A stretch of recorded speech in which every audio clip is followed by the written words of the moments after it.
Movie के starting scene में हमें एक बहुत ही फेमस कंपनी जिसका नाम अम्ब्रेला कॉर्पोरेशन होता है उसके बारे में पता चलता है। अम्ब्रेला कॉर्पोरेशन एक बहुत ही बड़ी और सक्सेसफुल कंपनी बन चुकी थी और इस सक्सेस के पीछे रीजन ये था कि अम्ब्रेला कॉर्पोरेशन मेडिसिन से ज्यादा वेपन बेचकर प्रॉफिट अर्न करती थी। और ये बात कंपनी के सारे एम्प्लॉयज नहीं जानते थे, बल्कि सिर्फ हाई स्केल ऑफिसर्स ही इस बात को जानते थे। अब क्योंकि अम्ब्रेला कॉर्पोरेशन की बिल्डिंग काफी बड़ी थी तो उसे एक सिटी के नीचे बनाया गया था। फिर हम एक पर्सन को देखते हैं जो कि ग्रीन कलर की एंटीवायरस को चुरा रहा था और ये काम वो बहुत ही ध्यान से कर रहा था, लेकिन जाते जाते वो ब्लू कलर के वायरस को लैब में ही फेंक देता है। हवा की वजह से वायरस हर जगह पर फैल जाता है और वहीं पर एक आदमी जो कि जल्दबाजी में कहीं जा रहा था और जाते जाते वो एक आदमी से टकरा जाता है, लेकिन इसके बावजूद भी वो नहीं रुकता और बहुत सारे एम्प्लॉयज एक लिफ्ट में चले जाते हैं और थोड़ी देर के बाद वो लिफ्ट अपने आप ही बंद हो जाती है। लैब में यूज होने वाले डॉग्स जब उस वायरस की स्मेल को सूंघते हैं तब वो भौंकने लग जाते हैं और पूरे अपार्टमेंट में फायर अलार्म्स बजने लगते हैं और वहाँ पर पानी भी बारिश की तरह गिरने लगता है। एक फीमेल एम्प्लॉय कैमरे की तरफ देखकर किसी को ये बताने की कोशिश कर रही थी कि यहाँ पर कोई आग नहीं लगी है तो इस पानी को बंद कर दिया जाए, लेकिन फिर भी पानी बंद नहीं होता। एक दूसरा एम्प्लॉय आकर उसे बताता है कि ये पूरा अपार्टमेंट लॉक्ड हो गया है और हम सब यहीं फंस गए हैं।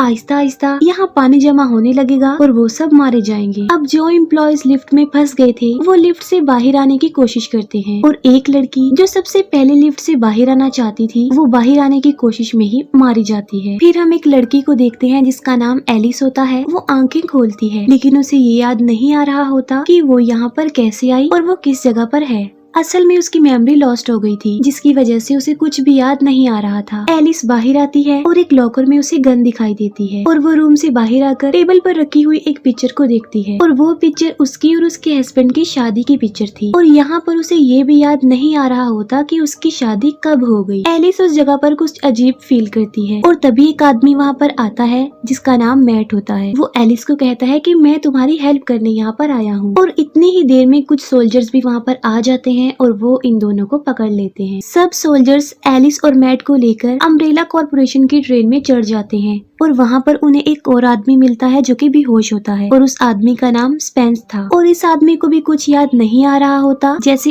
एलिस को कुछ भी याद नहीं आ रहा था। स्पेंस वही इंसान है जो एलिस के साथ उसकी वेडिंग पिक्चर में था, यानी उसका हस्बैंड। स्पेंस को देखकर एलिस को कुछ विजन्स आते हैं और उन विजन्स में वो अपनी वेडिंग मेमोरीज को देखती है। वो लोग ट्रेन के जरिए काफी आगे आ चुके थे। एलिस सीनियर सोल्जर को गन पॉइंट करके पूछती है कि यहाँ पर क्या चल रहा है। वो एलिस को कहते हैं कि तुम्हारी कोई शादी नहीं हुई बल्कि वो फेक था और शादी का सारा ड्रामा उन्होंने इसलिए क्रिएट किया था ताकि वो उस जगह पर जा सके जहाँ पर वो अभी जा रहे हैं। वो एलिस को ये भी बताते हैं कि जिस घर से हमने तुम्हें पकड़ा है उसी रास्ते के जरिए हम उस सिटी के नीचे बनाए गए बहुत बड़ी अम्ब्रेला कॉर्पोरेशन कंपनी की लैब में जा रहे हैं, क्योंकि अम्ब्रेला कॉर्पोरेशन को चलाने वाली डेंजरस और पावरफुल कंप्यूटर जिसका नाम रेड क्वीन है उसने अपने सारे एम्प्लॉयज को मार डाला है। यानी जो लोग अपार्टमेंट में बंद हो गए थे यहाँ पर उन्हीं एम्प्लॉयज की बात हो रही थी। वो लोग एक अजीब सी जगह पर पहुंच जाते हैं और सीनियर सोल्जर अपने बाकी सोल्जर्स को कहता है कि इस पूरी जगह को अच्छे से एक्सप्लोर करो। अम्ब्रेला कॉर्पोरेशन का पावरफुल और डेंजरस कंप्यूटर यानी रेड क्वीन उन सबको देख रही थी और उसे उनके यहाँ आने का मकसद भी पता था। उन लोगों के साथ एक हैकिंग ऑफिसर भी होता है जो अपनी हैकिंग को यूज करके एक रास्ते को ओपन करता है और कुछ ऑफिसर उसके अंदर जाते हैं, लेकिन तभी उस जगह का डोर अपने आप ही बंद हो जाता है। तभी वो हैकिंग ऑफिसर बताता है कि ये दरवाजा रेड क्वीन ने बंद कर दिया है। तभी उस जगह जहाँ पर वो ऑफिसर्स गए थे एक लेजर वेपन एक्टिवेट हो जाता है जिससे उनकी एक फीमेल सोल्जर का सर कट जाता है और वो मर जाती है। उस फीमेल सोल्जर को मरता हुआ एलिस भी देख लेती है और वो हैकिंग ऑफिसर को जल्दी से लेजर वेपन को ऑफ करने के लिए कहती है और इतनी ही देर में एक और ऑफिसर लेजर वेपन से मारा जाता है। सीनियर सोल्जर जो कि अभी भी जिंदा था, तब एलिस उससे कहती है कि वो जल्दी से लेजर वेपन को बंद करे क्योंकि एक एक करके सारे ऑफिसर्स मारे जा रहे थे। और फिर लेजर वेपन सीनियर ऑफिसर की तरफ बढ़ते हुए अपना डिजाइन चेंज कर लेता है और वो उसे ऐसा डिजाइन करके मारता है कि उसकी बॉडी के बहुत सारे टुकड़े हो जाते हैं। फिर वो हैकिंग ऑफिसर लेजर वेपन को बंद करने में कामयाब हो जाता है, लेकिन अब इसका कोई भी फायदा नहीं था क्योंकि बहुत सारे ऑफिसर्स मारे गए थे। वो हैकिंग ऑफिसर कहता है कि अब रेड क्वीन को ऑफ करना जरूरी हो गया है और फिर वो रेड क्वीन के रूम में जाते हैं और फिर उसे ऑफ करने की प्रोसीजर को स्टार्ट कर देते हैं और तभी रेड क्वीन इंसानी स्ट्रक्चर होलोग्राम में इनके सामने आती है और वो उन्हें वार्न करते हुए कहती है कि तुम मुझे बंद करने की गलती मत करो। अगर तुमने ऐसा कर दिया तो यहाँ की सारी लाइट्स ऑफ हो जाएंगी और वो यहीं पर पर फंसकर मर जाएंगे। एलिस रेड क्वीन से पूछती है कि तुमने कंपनी के सारे एम्प्लॉयज को क्यों मार डाला। तब रेड क्वीन जवाब देती है कि किसी ने उस कंपनी में टी वायरस को पूरी तरह फैला दिया था। वो बताती है कि वो वायरस इतना खतरनाक है कि वो पूरी दुनिया की पॉपुलेशन को डिस्ट्रॉय कर सकता है। वो कहती है कि इसीलिए मैंने कंपनी के सारे एम्प्लॉयज और उस वायरस को उसी अपार्टमेंट में बंद कर दिया और जिससे वो सारे एम्प्लॉयज मारे गए। वो रेड क्वीन को बंद कर देते हैं और कंपनी के सारे डोर्स ओपन हो जाते हैं। दूसरी तरफ बाहर फीमेल ऑफिसर रेन, मैट और एक और पुलिस ऑफिसर उन लोगों का वेट कर रहे थे और तभी उन्हें कुछ आवाजें सुनाई देती हैं और उन आवाजों को चेक करने के लिए ऑफिसर रेन जाती है। उसे वहाँ पर कंपनी की एक एम्प्लॉय मिलती है जो डोर ओपन होने की वजह से बाहर आ गई, लेकिन अब वो एक ज़ॉम्बी बन गई थी और ये सब कुछ उस वायरस की वजह से ही हुआ था। लेकिन रेन को नहीं पता था कि वो एक ज़ॉम्बी बन चुकी है और वो उसके हाथ पर बाइट कर लेती है। रेन हेल्प के लिए दूसरे ऑफिसर को बुलाती है, जिस पर वो ऑफिसर उस ज़ॉम्बी लड़की को आगे ना आते हुए वार्न करता है और रुकने के लिए कहता है, लेकिन वो नहीं रुकती और आगे बढ़ने लगती है और इसीलिए रेन उसे शूट करके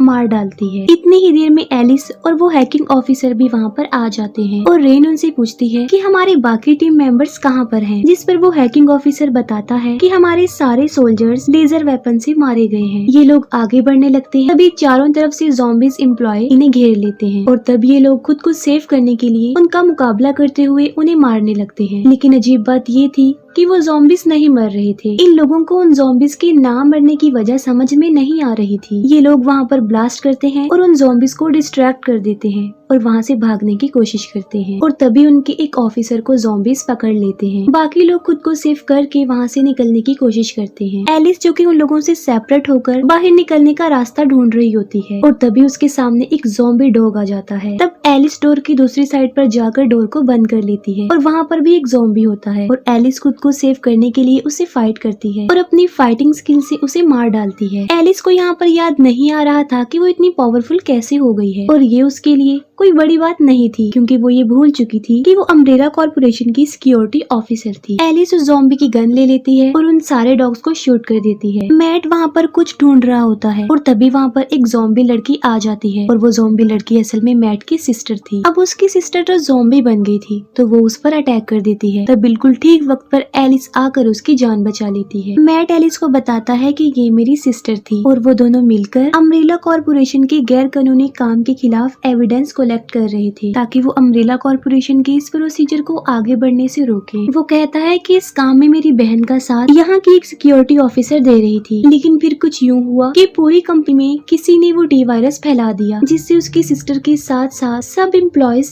ज़ॉम्बी में बदल गए। यहाँ पर मैट ये बात नहीं जानता था कि वो जिस सिक्योरिटी ऑफिसर की बात कर रहा है वो कोई और नहीं बल्कि एलिस ही है, जो कि इस काम में उसकी सिस्टर की हेल्प करने वाली थी। और यहाँ पर एलिस भी इस बात को हाइड रखती है कि वो उसकी सिस्टर को जानती थी। उन सबको चारों तरफ से ज़ॉम्बीज ने घेर लिया था और एलिस रेड क्वीन को ऑन करने का कहती है, क्योंकि एक वही थी जो उन्हें यहाँ से निकलने का सेफ रास्ता बता सकती थी। एलिस फिर रेड क्वीन को ऑन कर ही देती है और रेन रेड क्वीन से पूछती है कि ये ज़ॉम्बीज क्यों नहीं मरते और रेड क्वीन उसे जवाब देती है कि ये ज़ॉम्बीज सर पर वार करने से मरते हैं, क्योंकि उन ज़ॉम्बीज की बॉडी में वो टी वायरस चला गया है जो कि बहुत पावरफुल है और जाहिर है वो उन ज़ॉम्बीज की बॉडी को भी पावर प्रोवाइड करता है और यही वजह है कि गोली लगने के बावजूद भी वो नहीं मरते। एलिस रेड क्वीन से यहाँ से बाहर जाने का रास्ता पूछती है। रेड क्वीन उसे कहती है कि मैं तुम्हें यहाँ से निकलने का रास्ता तो बता दूंगी, लेकिन मैं तुम्हारे उन साथियों को यहाँ से बाहर नहीं जाने दूंगी जो इन्फेक्टेड हैं। और रेड क्वीन उन्हें रास्ता बता देती है और वो रास्ता एक अंडरग्राउंड था और वो वहाँ से जाने लगते हैं, लेकिन वहाँ पर भी बहुत सारे ज़ॉम्बीज आ जाते हैं और वो उन सब पर अटैक कर देते हैं और इसमें वो हैकिंग ऑफिसर इन्फेक्टेड हो जाता है। बाकी लोग तो उस अंडरग्राउंड रास्ते को पार करने में कामयाब हो जाते हैं, लेकिन वो हैकिंग ऑफिसर उन ज़ॉम्बीज के बीच में फंस जाता है। तब एलिस रेन को कहती है कि वो हैकिंग ऑफिसर को सेव करने की कोशिश करे, लेकिन रेन से ठीक निशाना नहीं लगता। तब एलिस एक ही दफा में बहुत अच्छा निशाना लगाकर उस ऑफिसर को बचा लेती है। वो हैकिंग ऑफिसर फिर से फंस जाता है, लेकिन इस बार वो बाकी ऑफिसर्स को अपनी जान बचाकर वहाँ से जाने के लिए कहता है और ये लोग उसे वहीं पर छोड़कर आगे बढ़ जाते हैं। बाहर आकर एलिस को याद आता है कि उस टी वायरस का एंटी वायरस भी है, जिसे वो रेन को लगाकर उसकी जान बचा लेगी। ये सोचकर एलिस उस उस एंटीवायरस को ढूंढने लगती है, लेकिन वो उसे नहीं मिलता। लेकिन उसे ये बात यहाँ पर समझ नहीं आती कि एंटीवायरस को तो यहीं पर होना चाहिए, तो फिर वो यहाँ पर क्यों नहीं है। ये देखकर मैट एलिस से पूछता है कि तुम वायरस और एंटीवायरस के बारे में कैसे जानती हो। तब एलिस यहाँ पर वो राज खोल देती है। वो कहती है कि मैं ही वो सिक्योरिटी ऑफिसर हूँ जो वो एंटीवायरस चुराकर तुम्हारी सिस्टर को देने वाली थी, ताकि तुम और तुम्हारी सिस्टर अम्ब्रेला कॉर्पोरेशन की रियलिटी को दुनिया के सामने ला सको। तब स्पेंस को याद आता है कि वो ही वो चोर है जिसने एंटीवायरस चुराए थे और उस टी वायरस को पूरी लैब में फैला दिया था। और जल्दबाजी में वो एक एम्प्लॉय से टकरा भी गया था और रुका भी नहीं था, लेकिन वो वहाँ से तो बचकर बाहर आ जाता है और ट्रेन में बेहोश हो जाता है और टेम्परेरी उसकी भी मेमोरी लॉस्ट हो गई थी। और ये वही वक्त था जब वो उन ऑफिसर्स को मिला था। ठीक उसी वक्त एलिस को भी पता चल जाता है कि स्पेंस ही वो आदमी है जिसने इस वायरस को चुराया था। लेकिन अब क्योंकि सिचुएशन बहुत ज्यादा खराब थी तो एलिस ने खुद को चेंज कर लिया और अब वो अच्छी बन गई और इसीलिए वो स्पेंस को रोकने के लिए कहती है। और यही वजह है कि वो स्पेंस को रोकने का फैसला करती है। लेकिन स्पेंस अचानक से गन उठाकर उन्हें गन पॉइंट कर देता है। स्पेंस एलिस को उसके साथ चलने के लिए कहता है, जिस पर एलिस उसे मना कर देती है। और तभी एक ज़ॉम्बी स्पेंस को काट लेती है और अब वो भी ज़ॉम्बी बन जाता है। स्पेंस उन लोगों को यहाँ पर लॉक करके ट्रेन की तरफ चला जाता है जहाँ पर वो एंटीवायरस रखा हुआ था। स्पेंस खुद को वो एंटीवायरस लगाने ही वाला होता है कि तभी वहाँ पर एक बहुत खौफनाक म्यूटेंट आ जाता है। और ये म्यूटेंट अम्ब्रेला कॉर्पोरेशन ने ही बनाया था, जो कि एक बहुत ही ज्यादा खतरनाक म्यूटेंट था, क्योंकि वो इंसानों का खून पीता था और जितना ज्यादा वो इंसानों का खून पीता था वो उतना ज्यादा पावरफुल बन जाता था। ये म्यूटेंट स्पेंस को मारकर उन तीनों के पीछे पड़ जाता है। एलिस रेड क्वीन से रिक्वेस्ट करती है कि दरवाजे को ओपन करे और प्लीज वो हमारी हेल्प करे। तब रेड क्वीन कहती है कि तुम लोगों के साथ रेन है